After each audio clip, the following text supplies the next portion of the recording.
Mickey Osterreicher is joining us on behalf of the Media Law Research Center, thanks to a grant from the Knight Foundation. So we're very pleased to have him with us today. He is the general counsel for the National Press Photographers Association. He also has 50 years of experience under his belt as an award-winning visual journalist. And he has been a reserve deputy sheriff in Erie County. So you can see how he fits in very well with this training. He is able to speak to cameras in court, federal shield law, copyright law, drones used for news gathering. So please feel free to ask him questions related to any of those. Mark Walker is an investigative journalist for the New York Times. He has also in the past been training director for IRE. He is a FOIA expert and will be teaching you all the tricks about that today.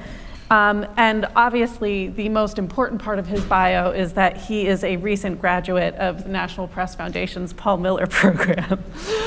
So please join me in welcoming Mark and Mickey. Thank you.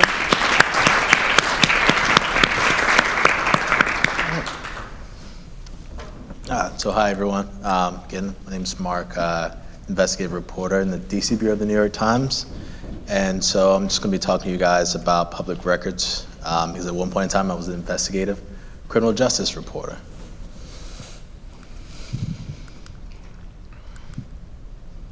So this is kind of an overview of what we're gonna talk about. So anytime I do any work or do any projects, the thing I always think about, and I guess I wanna impress on you guys, is taking the time up front to think of and develop a FOIA and public record strategy. I think if you look at reporting and where reporting has gone in the last 5 years, you'll see that previously data used to be an afterthought. We'd write a story and then it'd be nice to come in and sprinkle in some data, to some additional facts to make the story better. Now we know that's a critical and key portion of our stories. And I'd like everybody to think about FOIA and public records of that as well. When I think of public and FOIA records, I get documents to bulletproof every single line of my stories. There's not a single line that goes through an investigation that there isn't a corresponding document usually that like 100% verifies. And I think that's incredibly important, especially in criminal justice reporting.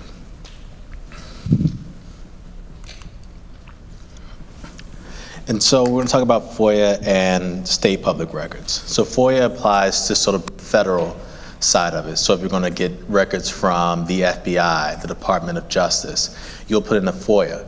But if you're going to try and get records from your county sheriff's office, your local police department, that's going to be state public records. The FOIA laws are pretty uniform, but your state public records laws are going to vary by state and to your local jurisdiction.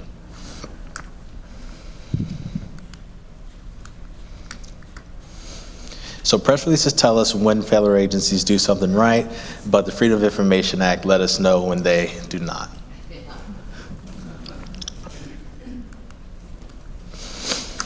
So FOIA in general applies to any person. You have a right to access any existing information. I think one of the biggest things I've seen when I used to be FOIA director and used to edit a lot of FOIAs was asking for information that like the department or the agency doesn't have. And so this is like a big hurdle, especially when we're doing our policing project. Last year, we were requesting documents or requesting databases. So police departments, county sheriffs, law enforcement agencies, no one has to create a record for you. And so if you ask for a record that they have to put together or take two things to make, that's the quickest way for them to say, no, we don't have to do that. So something I always do up front is with every federal agency, and especially on states, there's a document called the Records Retention Schedule. So Records Retention Schedule is your menu. So imagine going to a restaurant, you're going to order something, you pick up the menu to see what's there and see what you're going to order. So the Records Retention Schedule is that for agencies and departments. It is the document that's going to tell you down in as much detail as possible all the data points that a particular department or agency tracks. If you're interested in it even for intelligence law enforcement like the CIA or NSA, you can actually get this document through the National Archives, and it will list every data point. I mean, it's just detailed down to as some agencies track the amount of soap they use to wash uniforms. It's like that's how detailed and granular the information can be that you can get. And so I always get that up front and I read that to better understand like what's being tracked, how long is it being tracked. Some agencies destroy records, only keep data up to about 5 years or 10 years. So it's good to kind of know that going in. My general rule of thumb, especially with dealing with crime data and criminal justice data, is 3 to 5 years. If you're going to get information, you're going to get records, you want to see how it's like gone over time. Example of that, I was a criminal justice reporter in Sioux Falls, South Dakota, and Sioux Falls was just like not that big of a town. But we became like, there was all these lists that saying like we're the #1 like felony assault city, and I was like thoroughly confused by this. And they were like felony assaults across the state increased like 1,000%. I'm like, I've been covering this city and state all year, I have not seen that. And so it wasn't until like looking at the data in like the whole picture, and I got the data from the Justice Department to see that like there was one outlier year. And then the way to explain that was we changed our statutes that strangulations were no longer considered a misdemeanor assault, they were all federal. So all those cases that were previously considered misdemeanors were not felonies. But it's something I would have missed if I had not gone and asked for the data. So that's kind of my rule of thumb. If you're putting in FOIA and public records, dealing with data, get the entire picture so you can see the change over time. And when you see those outliers, always question them because there's a reason behind it.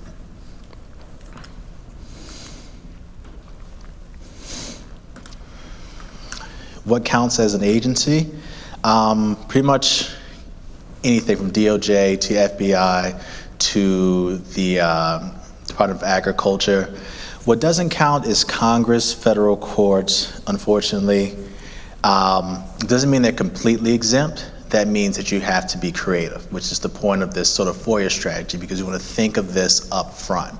Like these are the data, these are the documents I need to change to like do this story. Not just a good story, but a great story that no one's going to have anything to say about. Just thinking about this up front. And there's workarounds for everything. And so even though these are listed in the category as does not count, there are always workarounds to get information. What can you request? Documents, information, records, films, photographs, sound, recording, anything. I kind of go about it of having this thing called like a document state of mind. I assume that the department has everything I want until I find out otherwise. So I don't like tell myself, well, I'm not going to bother asking for this because they may not have this. Well, I'm going to go find out first if they have it and put it in. So I'm always in this document state of mind that here was the shooting. Okay, what video can I get? What photos there exist, what records are there out there. I'm always thinking about what actual, and I consider them, and when we talk about this on the investigations desk, of primary source documents. Documents that are like impeachable, that they support your reporting and there's nothing anyone can say about it.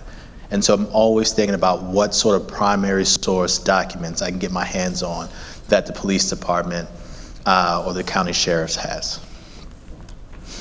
I always ask for emails. I like to see how things play out. So if there's an investigation, there's an issue, even if there's sort of like the department's trying to put some spin on it. Sometimes I ask for the FLAC. I was like, I just want to see all the FLAC's emails because I want to see how they were told to spin this thing to the public. I want to see the background of how this plays out. You can even actually FOIA your FOIA requests, which is like, gives you all the details of like all the conversations that have taken place, making it a decision to actually give you that information or not.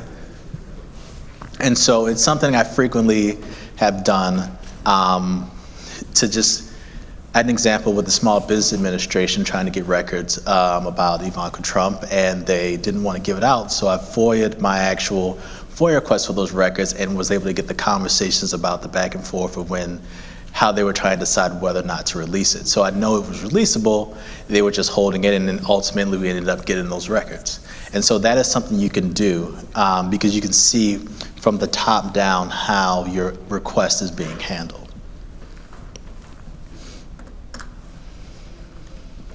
One thing I always try and ask for are call logs, sign-in sheets, text messages depending on your state. So I like to get the sign-in sheets because that's going to tell me everyone who stopped by, everyone who came by to visit, everyone who had a meeting. So I want to know who's all stopping by, what's sort of like, whether it's the union, whether it's the mayor or, you know, the senator, member of Congress. Like, I want to see who's coming in and out, what are the foot traffics. And so that basically helps me understand like what sort of the day-to-day higher up operations look like.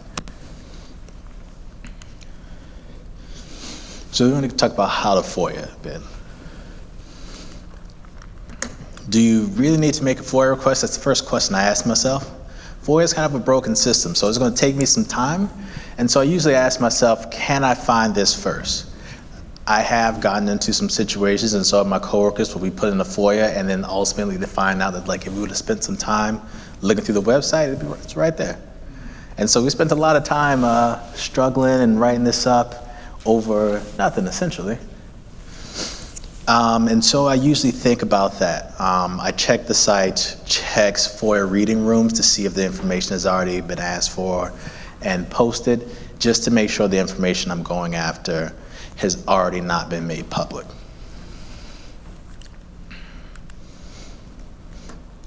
So how to start a FOIA. It's a written request. You need to reasonably describe the records and follow agency regulations. When I say reasonably describe the records, like I've gotten a lot of denials from departments and agencies say you haven't reasonably described the records you're looking for. And so when I tell people this, I'm like, it's like you're building a map. And I'm talking to the FOIA officer like they're just like a 5-year-old. Like I'm going to tell them how to get from point A to point B. And I usually do a lot of reporting on the front end to find these things out. And so I report out while I'm talking to my sources and they mention a meeting or they mention a document. I ask them, well, what's it called? How do you know it's there? Who's got it? Who's the last person who may have touched it? Like, how did you receive it? Was this like passed out in the meeting? Was it emailed out to you? So I'm reporting out all of these things so I know how to put together my request. So if somebody says, yeah, I have this report that they're not supposed to release, it was emailed out to us ahead of the meeting. I can then, now that I've reported it out, say that I'm looking for this document that's called this, that was handed out during a meeting on this day, and it's called this, and I'm looking for it. And so like, there's no like ambiguity of like what I'm looking for. I have walked you, held your hand to the document I'm looking for. If I say, I'm looking for a report that was produced sometime in like 2019 that may be about this, they're probably going to say, well, we produced 300 reports in 2019. Which one are you actually looking for?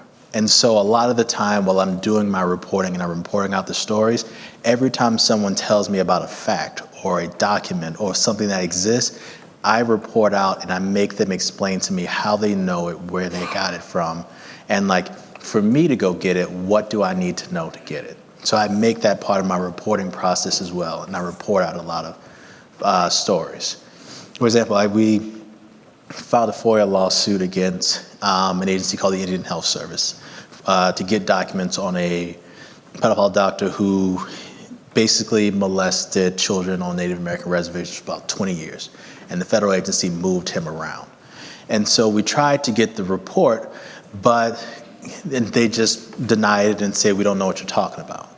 And so to actually get the FOIA put in, to get to a point where we actually litigated, I had to report out the actual document and report out what's it called, how many pages was it?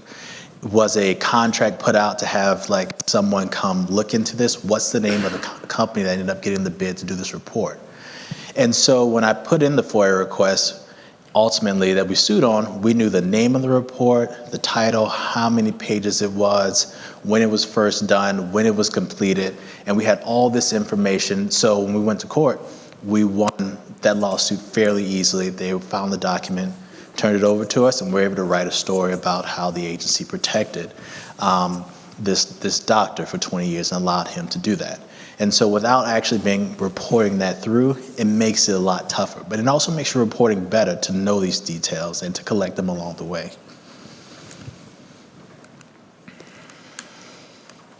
So that's kind of where it gets to like thinking carefully about like each and every word of what you ask for.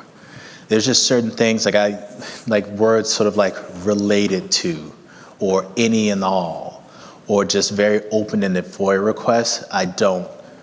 I try and leave out. I try and be very as specific as possible. Again, building that sort of roadmap to get me from point A to point B for my FOIA officer.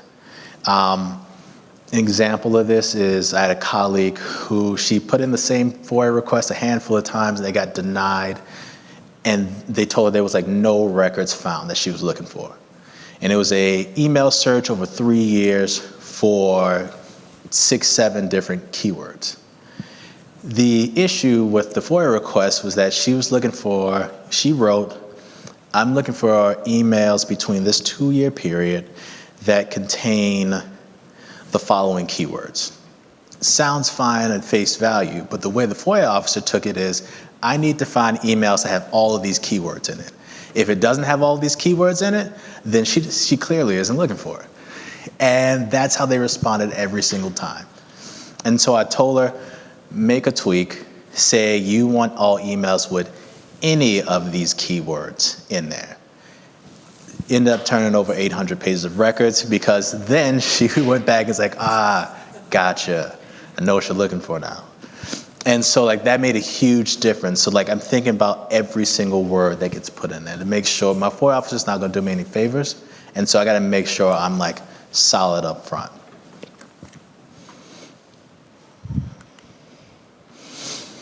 So just some records I always ask for, and I kind of keep going. And so I always ask for calls for service and incident level data. I always ask for 3 to 5 years of it. Because I want to see not just like the arrest, I want to see every call that went out about it. And so how did a call start versus how the call ended? We had a murder in South Dakota, and basically the cops said there's nothing to worry about, like it's all handled, it's isolated. And I was actually able to look at the calls for service to like kind of realize like they didn't have it all taken care of, because like the initial calls and what they closed out at the case was like a drowning. They thought somebody drowned in their bathtub, and it turns out that someone was killed. And so they were days behind on the investigation because they closed out a case that they originally thought was a drowning, something they didn't put out. But having how the case was initially handled and what the call was and how they closed out that initial call gave me sort of the tip to go back and say, hey, this is the original case you guys closed out. And they were like, shoot. And then they ended up telling me like how they were behind, this is what happened, like there was a cleanup. And then the suspect, this is how like the scene originally was, and it kind of like stumped them in the beginning, and they had to come back, and so they're trying to find someone who was on the loose, which was a completely different thing than what they initially told us was happening. Attorney General's investigative files. Every time there's a investigation that goes to the Attorney General, I always put in the FOIA to get a copy of it. I want to see what the determination actually was, all the evidence that was collected, all the people who were spoken to. If I want to go back and I want to dig into this, it helps me to have a list of every single person that the Attorney General spoke to. There's a lot of the folks I don't know, and this is going to give me the insight that I need to actually get the story done, because I'm going to go back and usually re-interview all those folks. Traffic crash data, I always ask for this, and these are some FOIAs that like, a lot of times I get asked, like, how do you do these like projects and investigations quick turn? I put these and I collect these and have these on a running basis. of sort of, I have a generic FOIA put together and I'm collecting this information, whether it's quarterly, every 6 months, annually, and I save it to a folder. And so like when something happens, I already have years of this stockpiled, and I just kind of have running FOIAs and running public records requests that go out, which I think is like an excellent strategy.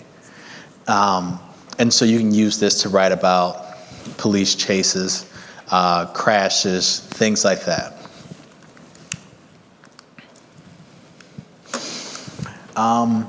Get your police department's like cold case list. That's something to look at. I read a story recently about, I think it was done by another IRE member who like, there was an award for like the best officer in like the whole country handed out. And as like a police detective, and like the person's like clearance rate was like 0. And so like this was like the greatest detective in like the whole country. And like they couldn't close a case. And it was like, gotta talk to somebody about that. And like, how did we get here? And so those types of things like you clear out. I've written about cold cases, just like taking the time to like go through and like re-scrub them. And so knowing which ones are like, if the case is closed, all the records are like fair game. So I know police departments like to say like, here's an active investigation, we can't turn over all the information. These are completely fair game because the case is closed. They're currently not investigating. So you can actually get all the documents related to these cases turned over to you. And I get the names of everyone who works at the police department, because you never know some of the things that are gonna happen, and the people and where they're coming from. There's issues right now with like, basically police officers committing bad crimes in other states and then getting hired in other states. And so when there's a new person who's hired, I would always like immediately dig into that person and see where they came from, what their record was. I go put in a records request to get as much information on them as I can, and just kind of keep a running list of who are all the people who are working there, so I know what they do, where they come from, who they are, and just kind of have that handy.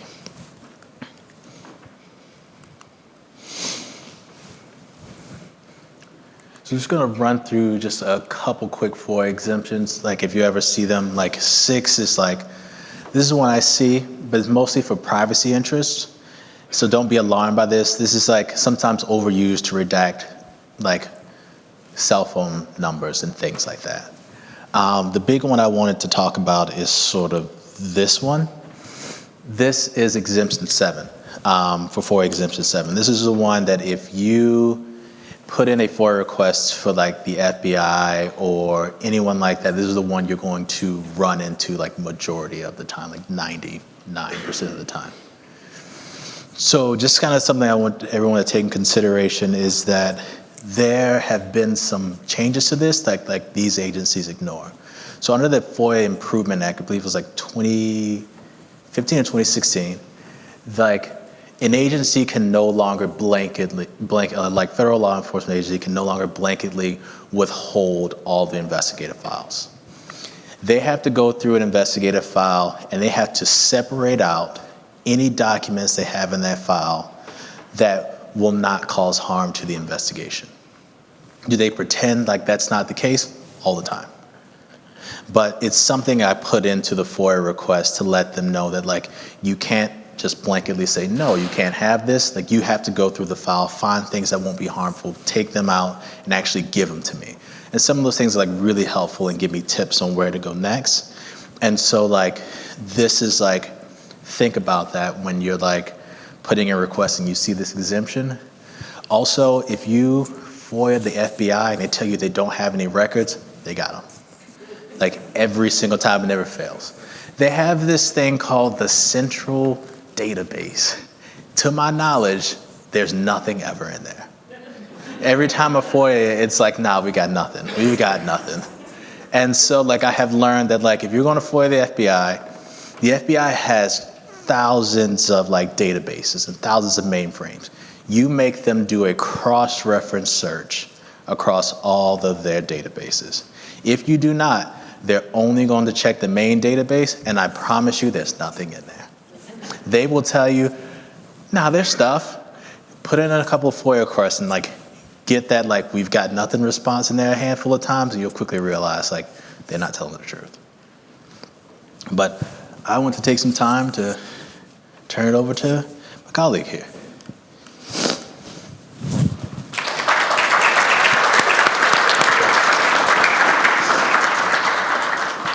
Thanks for everyone having me here today. That was great, Mark. Appreciate that. So my name's Mickey Osterreicher. I'm the General Counsel of the National Press Photographers, but I'm here on behalf of the MLRC under a Knight Foundation grant. So yeah, that was me when I started out as a student journalist. I worked in a newspaper for a little over 10 years till it went out of business, and then I worked in TV for another 20-something years.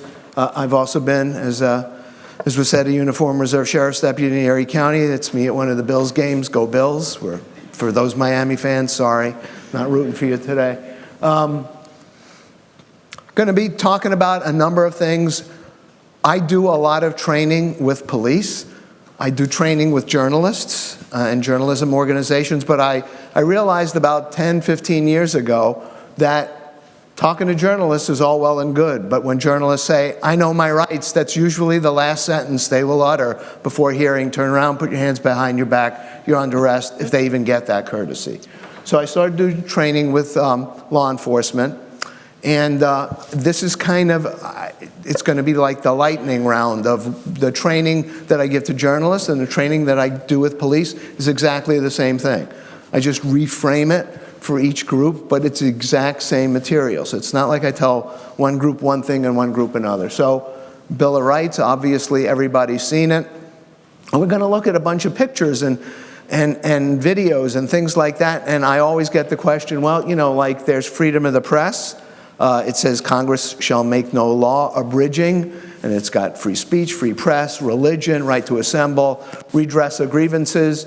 What's that got to do with recording, the right to record, and photography? Well, those things, recording, photography, have been deemed forms of expression. You can't have free speech without being able to express yourself in those ways, and that's how recordings and photography are covered under the free speech clause. The free press clause is pretty obvious. These are all Pulitzer Prize winning photos that were taken by NPPA members over the years. Obviously, this one by Joe Rosenthal. Eddie Adams shot this during the Vietnam War.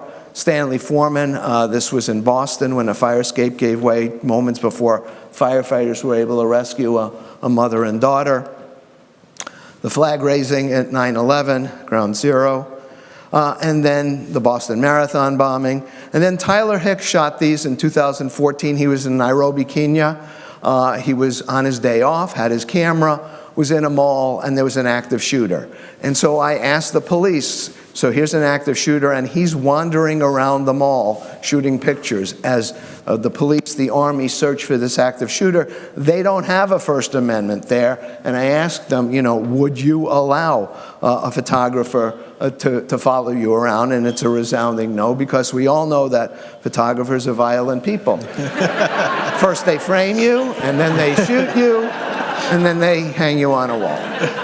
But seriously, so everybody's got a camera these days. 2005, 2013, picture shot in the exact same place, folks waiting to see who the next pope's going to be in St. Peter's Square. And you can see in the lower right on the top picture, there's one lonely person with their little cell phone. And the bottom one in 2013, they're not holding up candles. Those are all the screens of their devices. And I would say in 2022, if we had the same scene again, it would probably just be one big blur, one big white bloom, because everybody'd be holding up even more devices. I go through headlines with them. I could do nothing but stand here and do headlines, one after another, about police arresting people for recording them in public. And it just goes on and on. But then we see the headlines from abroad. And we've seen photographers and journalists lose their lives. And oftentimes, most of the time, when we look at those images, think of yourselves as police officers, you know, we think how heroic. People risk their lives to go out and photograph these incidents. And yet here in this country, anybody with a camera that's recording them is seen as suspect. And then again, I could stand here and show you all of the headlines of settlements that cost taxpayers hundreds of thousands of dollars to settle cases that should have never happened in the first place. And the fact is that journalists and the police have real common grounds. Their motto really is protect and serve. For journalists, it's inform and serve. When something bad's happening, first responders, the police, are always rushing to the scene, along with journalists, while everybody else is going in the opposite direction. During the pandemic, neither profession could work from home, couldn't stay home in your basement and police the streets or really report on things. And obviously, both professions are often highly criticized for the work that we do. So, Bill of Rights, part of the Constitution. As I said, First Amendment, Congress shall make no law, and through all kinds of court cases, Congress means any state actor. So it's not just Congress anymore. But the First Amendment isn't absolute. It's what's known as being subject to reasonable time, place, and manner restrictions, and I'll try and show you a couple of examples of those. Those restrictions must be content neutral, they must be narrowly tailored to serve a significant governmental interest, and they must leave open reasonable alternative avenues of communication. So here's a quick example. If you can see the sign, it says, no stopping, no parking, no photography, next, whatever it is, 2 miles. And so I took a picture. And we were driving, so we didn't stop. I wasn't even driving the car. I was in the passenger seat. And this was outside Eielson Air Force Base up in Alaska. And what had happened was that folks were driving down the road, and they would be, oh, what a cool plane. And they'd either be pulling over to the side or watching the plane, and what would happen next? They'd run into each other. So they enacted a statute that said no photography in that area for a specific reason. It was public safety. They didn't want people hurting themselves. And so that's a reasonable time, place, and manner restriction. The other things that come into play out of the Bill of Rights are the Fourth Amendment in terms of unreasonable search and seizure. And you'll see in all the different cases that occur that along with this is use of force for police, and they have like 2 cardinal Supreme Court cases in terms of objective reasonableness and totality of the circumstances. And that's pretty much what govern their use of force. And then the 14th Amendment in terms of due process and equal protection. I realize I'm flying through all of this because, you know, I literally grew up in television, so they said we have 20 minutes, and I know we've been running over, so I'm going to try and make up some time if we can, but I'm sorry for going so fast. The other thing that people should be aware of is the Privacy Protection Clause of 1980, and it protects work product of journalists from being seized. And we've seen that used to protect journalists time and time again. But the biggest thing when you're out in public is that there's no reasonable expectation of privacy. And it's why police can use their dash cams, their body cams, why there's surveillance cameras up, and while we're photographed and recorded scores of times a day. It's because when you're out in public, you don't have a reasonable expectation of privacy. When you're in your own home, that's when you have the greatest expectation of privacy. And it's really something to keep in mind, because now it's not only the police. I mean, that used to be my biggest headache with, you can't take my picture. It's now protesters that are out there telling journalists, you can't take my picture. And that's a really difficult one. So let's see if this will play. Go. Where should I go, Go away. Sergeant. Go away now. Sergeant, go where should away I go? now. Sergeant, I'm asking, where should I go? Just go away. I don't care where you go. Go away. Okay. Go away. Go away. Okay. Give me this. Let's look in his press credential. What's your name? Phil? Philip.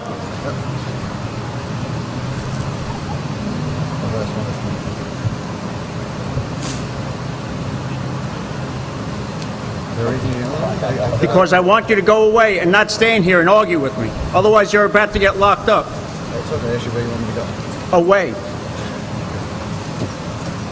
All right? Leave. Leave. So I can't film you? No, leave. Why can't I film Leave, you? because there's a current investigation and you're leaving. I'm walking That's away, why. Sergeant, I'm walking All right? away. You're going away. Okay, I'm walking away. away. But So this is on a Saturday. Because it's an active scene and you're leaving. Where can I All right? stand No to place. film? Go away. No. This is on a school on a Saturday. It's closed. There are other people standing around. The only person that has to go away is the guy with the big beta cam on his shoulder.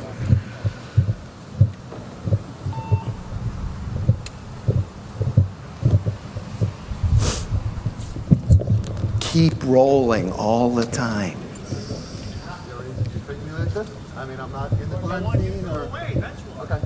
Well, should I call PIO and see what they want? For all I can, you're going away. Okay. You understand? I've been doing this for 30 years. There's nothing you can hold over my head or anybody out there. I didn't ask you Go to away. over your head. I just asked All where right? you could go to film the scene, and you're telling me I can't film it You anywhere? can't. No. Okay. So he's now a block away. He's talking to the PIO, telling him what's going on. You can see there's no perimeter tape. It's open to traffic. It's open to pedestrian traffic. The only one who had to leave was the photojournalist. This took place on Long Island in Suffolk County.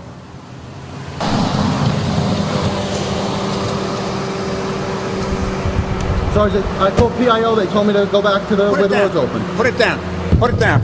Put it down. You're under arrest.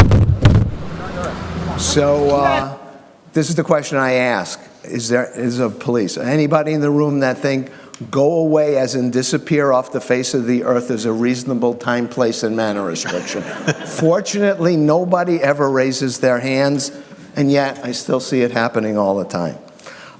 We saw all kinds of things happening on January 6th. That's all broadcast equipment that was destroyed during the insurrection. So it's not just police that we have to worry about these days, it's Antifa. I don't know how many of you deal with this. It was the first time I saw in Chicago in 2012 that they had a security with a camera crew, and I had never seen that before. But the problem is that comes with dangers too. This is a contact sheet from a photographer at the Denver Post. There was an altercation. There was security for a Denver television crew with a guy. They were going back and forth. He fired bear spray off, and you can see on the left-hand side, the security guard drew his weapon and shot and killed this person. The problem was that this security person wasn't really vetted and didn't necessarily have everything that they needed to be out there and be armed to protect the crew. So just keep that in mind. We're seeing a lot in the Bay Area. This was a retired law enforcement officer who was killed protecting a camera crew in California. So clearly established. So things that I deal with, the United States Supreme Court has never ruled on whether the right to record police officers performing their official duties in a public place is clearly established. And that legal term of art is very important, because when a police officer gets sued under 42 United States Code Section 1983, the lawyers call them 1983 actions, it's got nothing to do with the year, but the code section, officers assert qualified immunity. And there's lots of talk these days about qualified immunity and whether it should go away or remain, but they assert qualified immunity, and the only way to overcome qualified immunity for a plaintiff is to show two things. One, that there was a constitutional right that was abridged, whether it was a First, a Fourth, a 14th, or a combination thereof. But more importantly, that right was clearly established at the time of the incident so that any reasonable police officer would or should have known that they were violating that right when they took that enforcement action. And so, as I said, the Supreme Court hasn't ruled. There have been rulings in court cases in the U.S. District Courts of Appeal. And it's the 1st, the 3rd, the 7th, the 9th, the 5th, the 7th, 9th, and the 11th. And one day I thought, oh, it's all the odd-numbered circuits. That's weird. And it sat that way for a while until just recently when we got our first even-numbered circuit case out of the 10th Circuit. The case just before it, it was from this one, where officers were shining a light. They love shining lights at night into video lenses because they know how disruptive that is in terms of recording. So the Supreme Court had just heard, the 10th Circuit had a case. The Supreme Court refused to hear it, went up on appeal, and then there was a second case, and that's this case, Irizarry v. Yahia. And there's another case that's coming up in the 4th Circuit, and it's a right to record case, but it's also a live streaming case. And it will be very interesting to see. It's been argued and briefed already. We filed an amicus brief in that case, but really keep an eye on it. Sharp versus the city of Winterville Police Department. It was a traffic stop, but really some of the things that were talked about were really important, to broadcasters, even though this took place in the framework of a car stop. So some of you may have heard in Arizona, one of the Arizona legislatures, who was a retired New York City Port Authority officer who went out to Arizona and retired and then became a state legislature. And he thought it was a good idea to propose a bill that would prevent people from recording police officers within a certain distance. And they started out at 20 feet. And I wrote a letter, and it was joined by all kinds of people from around the country and all the broadcasters, and I told them it was unconstitutional. And then they thought, well, we'll fix it, we'll make it 8 feet. And I wrote another letter, and everybody signed on and said, you didn't fix anything, still unconstitutional. The bill passed along strict party lines. Wrote another letter, asked the governor not to sign it. Governor signed it. That was the bill, HB 2319. Governor signs it, and then not much later, the Arizona broadcasters joined together. They filed a TRO seeking a preliminary injunction. I listened to that, because we could appear on the telephone. What was interesting is that the state's attorney general said, we're not defending it. The Maricopa County attorney said, we're not defending it. The Maricopa County sheriff said, we never asked for it, we're not defending it.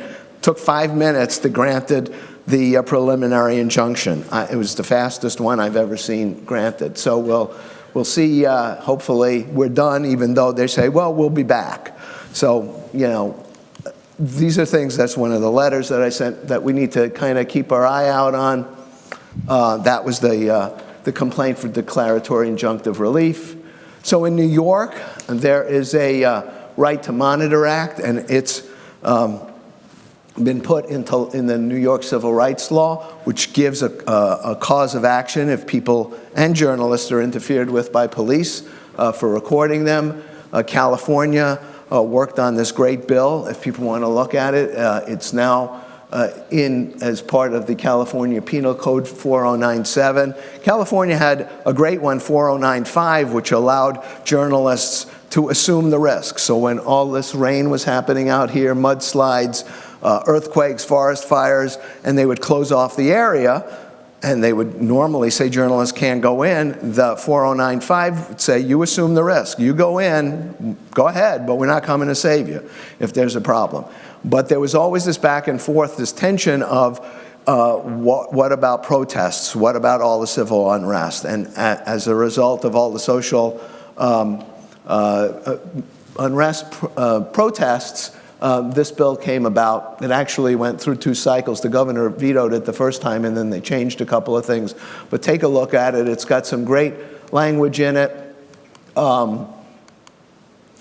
I think all of you have probably seen this. This is Omar Jimenez from CNN, who was arrested on the air. And what's interesting, I'm not going to play it because we don't have that much time. If we have time later and people want to see it, I'll gladly do it. But one of the questions I get asked by journalists all the time is, well, what should I do so I don't get arrested? And Omar did all of the things that he was supposed to do. It's like, where do you want me to go? Where do you want me to stand? He kept saying over and over, tell us where you want to go, live on the air. And then eventually you're under arrest. And they arrested him, and then they arrested the producer, and then they arrested their security guard, and finally they took the photographer. And it's interesting if you see it, because they're broadcasting live. Some Minnesota State Patrol trooper takes the camera, and he's just walking down the street, and he's still broadcasting live. He doesn't realize it.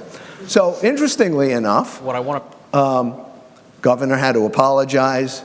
Then a couple other things happened. In the meantime, a number of journalists brought a federal civil rights lawsuit against the Minnesota State Patrol, the Minneapolis Police, a number of other police agencies. And in 2020, the judge denied that. He said that the harm wasn't imminent. But the police kept it up, and in 2021, after Brooklyn Center and Dante Wright, he granted the PI.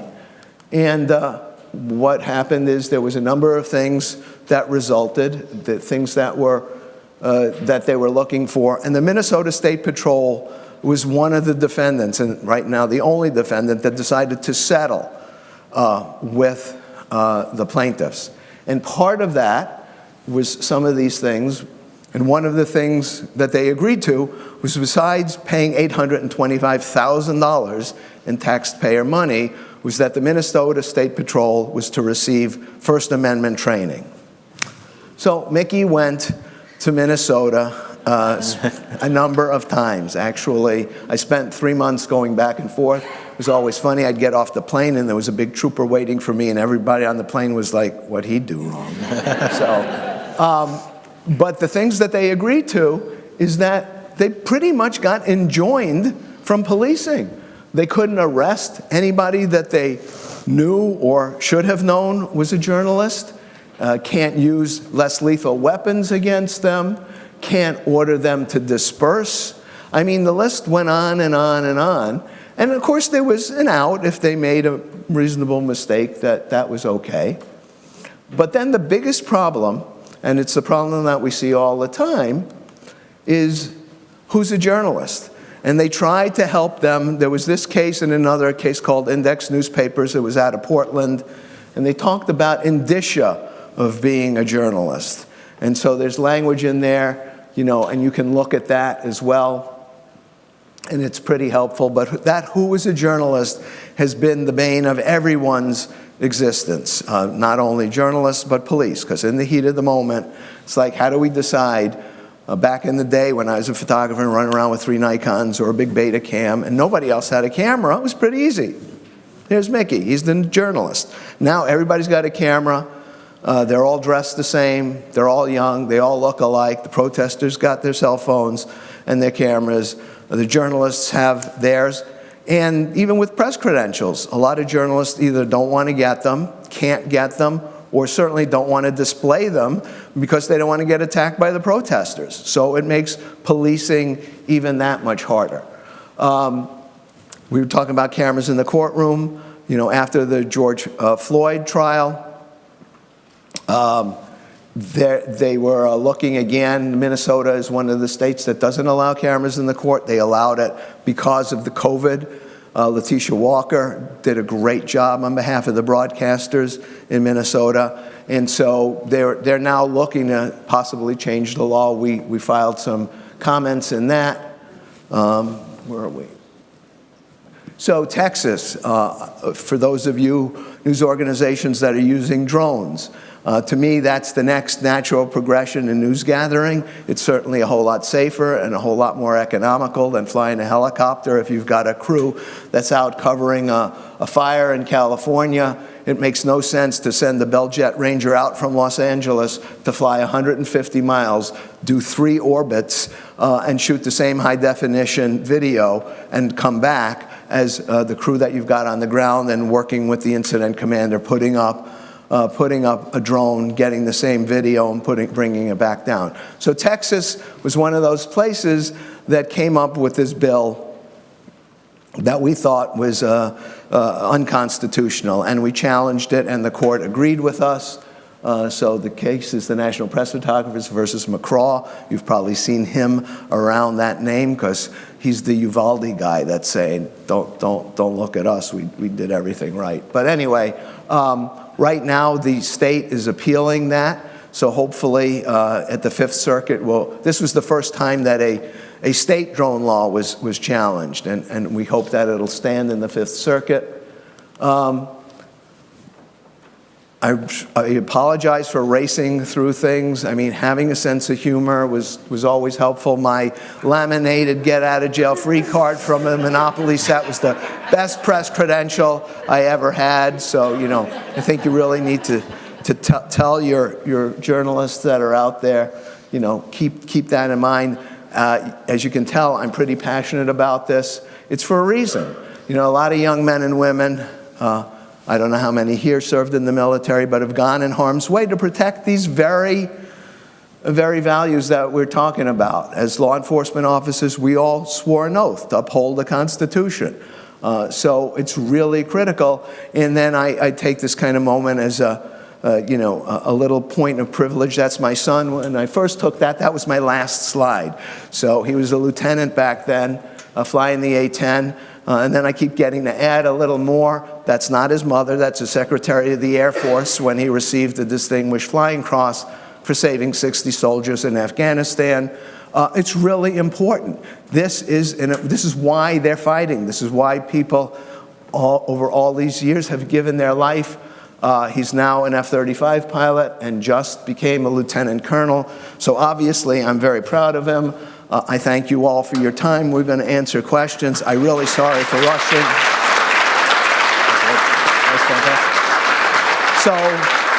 So with that, ask away. Hi, everybody. Dan Shelley from RTDNA. I just wanted to thank you, Mickey. Mickey is one of our most prolific partners in our press freedom efforts across the country. We've joined forces many times on many of the issues that he talked about here and others. Right now, we're digging into the growing number of law enforcement agencies that are encrypting their radio transmissions across the country. And Mickey was in a meeting just yesterday with the New York Police Department on that very issue, part of a coalition that we're also part of. So if you know of issues regarding press freedom infractions, interference with your reporter's ability to cover the news and inform the public, please let us know, let Mickey know. We collaborate very often on many of these kinds of issues. And thank you, Mickey. I appreciate your partnership, and I'm glad you're here today. Thank you. It's great working with you. And the one thing I want to mention, so we have a grant from the Knight Foundation to do the training with journalists and police, and we're in the third year of a 3-year grant. So big on my list now is the LAPD. Finally, I met with the chief in December, and they've agreed. They say, yes, we need this training. So I'm going to be going out there in March. But if you've got, I don't know that I can do everything, but if you've got either journalism group or if you've got a police department that's open to it, it's not going to cost them anything. So they're usually more open to it for that reason, and I'm more than happy to do it. Hi, Mickey. Hello. Jim Parsons, WTAE in Pittsburgh. I remember that afro. When you were a photographer in Buffalo, I was a reporter for a couple of years in the early 90s. And I remember being at news scenes, and as tough as you could be with a cop who was telling you not to shoot something, you had a really great reputation with police at crime scenes. And so for news directors who are giving advice to young photographers who are saying, hey, this police officer's not letting me shoot something or whatever, what advice do you have that we can give them to walk that line of demanding respect, being liked, but also standing your ground? So thank you, Jim. Did I pay you to ask that question? It's really it's an important question, and it was one I didn't touch on, so I really appreciate the one thing that I stress to both journalists and to police is you need to communicate. Do not wait until the you-know-what hits the fan. Have outreach. It's incumbent upon journalists to reach out to police and talk about these are the things we need, whether it's drones, which is a nice common area to talk about because police agencies all want to have their own drones now. So they love talking about that. It's a great icebreaker. So you can use that if your station has one. I know there have been situations where people have been asked, hey, can we look at the police, or can we use your drone or the fire department to see what's going on?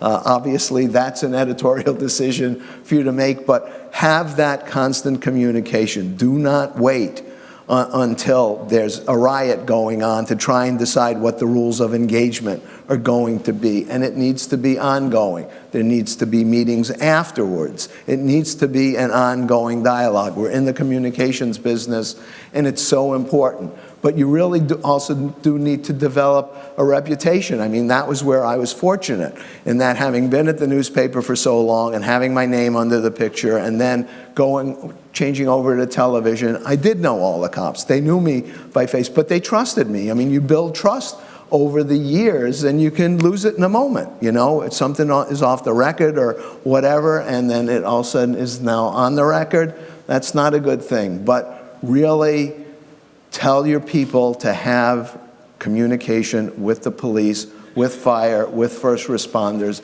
Make it an ongoing dialogue. I mean, it doesn't have to be weekly or even monthly, but I wouldn't push it more. At least try and do it 4 times a year, but do it. And don't wait for them to do it, even though when I'm meeting with them, I urge them to reach out to journalists. I got a question right here. Jam Sardar from WLNS in Lansing. And I guess this question is for Mark. I appreciate your presentation, and you know, there was some useful information there. I think the challenge that I find, and that probably a lot of us find, isn't how to file a FOIA. It's going to cost $10,000 to respond to your FOIA. You know, the exorbitant costs, the limited budgets. And let's face it, I had someone from the National Press Association when we started say, oh, you know, have you guys joined lawsuits against, you know, for FOIA? And, you know, in Michigan, you know, the Detroit News and the Detroit Free Press do it. But I'm not going to my GM and saying, hey, you know, can I spend $10,000, $20,000, $50,000 so I can go to court and, you know, file a lawsuit to get these documents? So, and maybe that's something we can all kind of talk about here. To me, the challenge isn't filing the FOIA. It's the costs of getting it. It's the limited budget we have to pay for stuff. And it's the fact that, you know, unless it's, you know, one of the biggest stories we've ever done, we're probably not going to court to force somebody to turn over records. So if you could talk about, I guess, those things and your experience.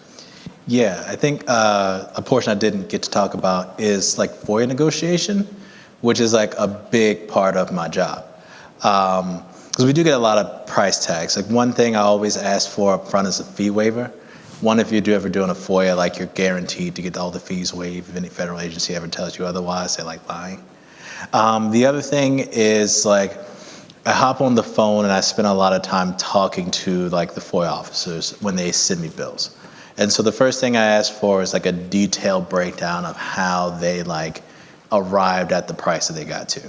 And so then I usually start chipping away from it from there. Like I might find out, and this is like an actual example, like someone's getting paid like $200 an hour to like review my FOIA documents. And I was like, who is this? And like, can I have their job? And I was like, there's usually like a lot of like loopholes. Like you can actually ask for the lowest paid qualified person to look at them. And sometimes I've made that request. If I'm looking at emails and things like that, there's a lot of stuff I have always like exclude and take out of. Like it's all kind of a give and take. And so like if you're getting like emails, if you ever get a big email dump, you'll see that like 90% of it's junk. It is like, hey, Target's having a sale.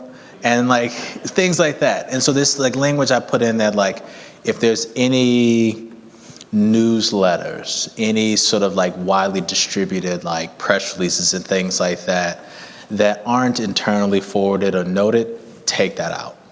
That usually cuts off a good chunk of it and drops down the price.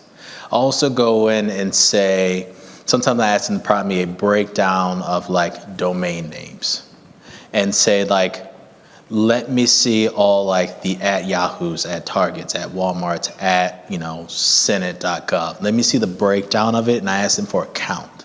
And so I can go through there and comb through and see like what exactly in here that I'm looking for. And so I go through that process a lot, and a lot of it is like a pure negotiation that starts with getting that breakdown and sort of just like chip it in away from there. Like I've gotten some like, I think my like record is like $1.7 million. Was like the price tag, and I was like, I almost wanted to ask my boss if that was okay, just to see what he would say. But it's just like going through it, and it's like, all right, where is the cost coming from? And like, let me get on the phone or sit down with you and like chip down in the way of it. Because like Florida, for example, is like known for having great public records laws, but they will make you pay for everything. And so I've had FOIAs that I've negotiated from like tens of thousands or hundreds of thousands to like $20. But it is just like chipping away at that. There's also, if the record you're looking for has been like produced in some form, it's free. I asked for FOIA logs because like about 8% of all the FOIAs and public records are filed are actually journalists. Like the other like 92% are like lawyers, companies, businesses. And I read through that to see if any of the information that I'm looking for has already been produced once. That saves me time, one, because if it's been produced, they need to turn it over like the matter of days. And then two, it's free at no cost to you if they've already produced it. So there's things like that that you can like use to sort of negotiate that price tag down.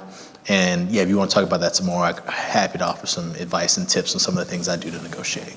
And Mark, if I could, I think what you were also asking was like the cost of litigation. I think, and that's the problem. It's like when they finally say no. And I've worked with David McCraw or Dana Green or whatever. It's like, how much is this lawsuit going to cost? And I think, you can speak to that a lot of these agencies know that people don't have the wallet or the stomach anymore to, like, if they keep stonewalling you, the only way you're going to get what you want is to go to court and hope, because I think most of the laws have a recovery for fees if they end up losing. But you're going to have to possibly upfront the costs or deal with that. But the problem is too many agencies already know that if we just keep stonewalling, people just don't have the wherewithal. You're not going to go to, as you said, your GM and say, oh, we're going to spend this much money on something. So. Yeah. The Reporters Committee for Freedom of the Press, it does a lot of like free litigation because they know this. And so they actually have a hotline that you can reach out to them that they will take on cases for you. And so I would reach out to them. I've worked with them a lot. They talk at IRE a lot, but they understand that this concept of like, of teaching an agency or department bad habits, which is why like even when I get FOIAs of high price, I still fight to negotiate it down to get it, because I don't want to teach anybody bad habits that they're going to scare me off by doing a thing. And so usually it takes one good time, and like they have the resources and the bandwidth, and they actually will take on cases at no cost for you. So I would reach out to them for things that you're really interested to as well. All right, I feel like we could sit here and take questions for these two all day, but we've got some group work we want to get to before lunch. I'm not sure if either of you are planning to stick around for lunch, but you may be able to pick their brains at that point as well. So please join me in thanking them so much for being here.